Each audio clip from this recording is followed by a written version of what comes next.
So here are the exercises we chatted through briefly yesterday. Sorry they're a bit late in coming back. The breathing we didn't do, so we're going to start with that. You're going to place one hand just around your navel. You're going to breathe in through your nose and breathe out.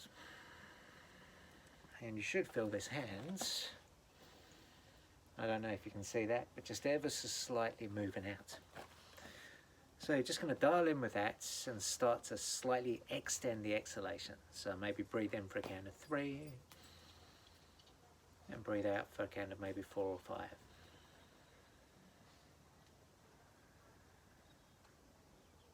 A lot of people don't fully breathe out, which is why we accentuate that one. Also, you'll find that it starts to relax you, calms everything down. So a nice little side effect of that exercise. Second one we're going to do, you're going to go around that cycle for as many times as you want, maybe about a minute. And then just move your hands onto the sides here. So it kind of makes a bit of a belt around your hips.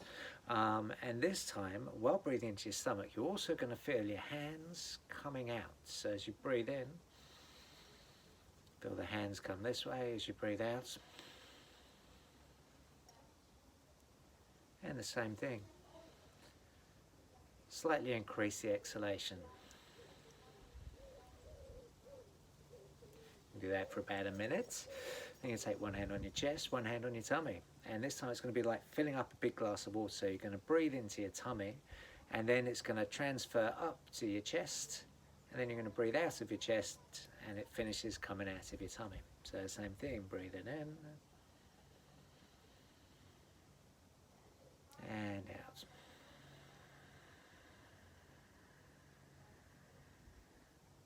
And again, extending that exhalation as you go. The final one, you're going to take your hands, you're going to place them just on your lower back, just there. And if we're going to do full 360-degree breathing, you should feel those hands just gently start to move as well. So breathe in again. And it's almost as if your hands at the back are starting to come apart as that lower back starts to expand out. And again, breathing out. All the way back in again. So all in all, you can make a little practice out of all of those, which is going to last you maybe 3 minutes or so, 4 minutes. Anytime you feel, I don't know, maybe a little bit angst or you want to just bring yourself back down to a calm place, this is really good. But on top of that, the breathing work is going to start to work your diaphragm, your pelvic floor. It's going to go into any scar tissue down there, any scar tissue in the lower back as well. So we know that scar there, if we can breathe into that, that's going to be incredibly powerful as well. The second exercise, we lightly touched on this one. Imagine I'm sitting down, because I'm not, I'm standing up, but you can do it standing up as well. And you're going to start with your knuckles rotated in to face each other like so. And basically the hands are just going to rotate as you come into the movement, but as you come back to the center line, the knuckles are going to come in together. So if we show you the right hand first, from there you reach up and you rotate it so that your palm is kind of facing up to the ceiling and your knuckles are over the top of your head. And you can just gently look up to there and then come down, and those knuckles start to rotate in again. The other hand coming up, rotates. You can look up to it and come down again, rotating the knuckles in. Breath-wise, as you come up, take a lovely big breath into the sides here. And breathe out. As you come down, breathe in and out. Now, if you want to go extra snazzy with this one, then the other hand does exactly the opposite. So as it comes down, it starts to push down that way. So palm towards the floor, fingers facing towards your midline. So if we put the two together, we get this pushing away, breathe in, and then both knuckles come back together, pushing away, and coming back in. The slower the better. Any kind of tightness in the back, as long as it's not painful, breathe into it. Nice fluid, gentle hands. So that's the second exercise. Those are the little stretches which start to get that back moving all nice again. The last one you're definitely not going to be able to see from where I put you on here.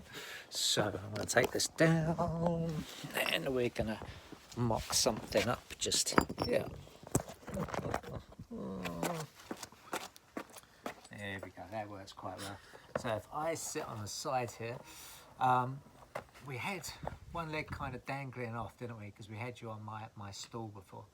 But it's going to look like this. As you bring your knee in, to start with, just rotate your foot. And then as you extend it out, you rotate it out.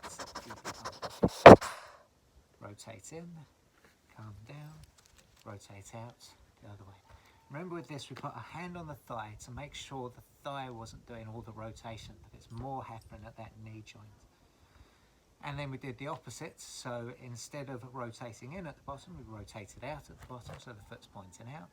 Extend, rotate the foot in, bring it back, out, and in. So when we did this, imagine you've got a stool or something like that, so you're actually sat on that stool, as opposed to having to support your leg up like that. So that becomes the chair supporting that up. Again, there should be no discomfort when you're doing that exercise at all. Maybe go for, I don't know, 5 or 6 repetitions. See how it goes. If it feels nice, keep going. Maybe do it in the evening as well. But again, just kind of suck that one and see, and figure out what's best for you from there. Awesome. So, good luck with those. Hello, Bobby. Let me know how it all goes, and hopefully I will see you in a couple of weeks to push things forwards and have a look at that Candida diet as well. So, fabulous stuff.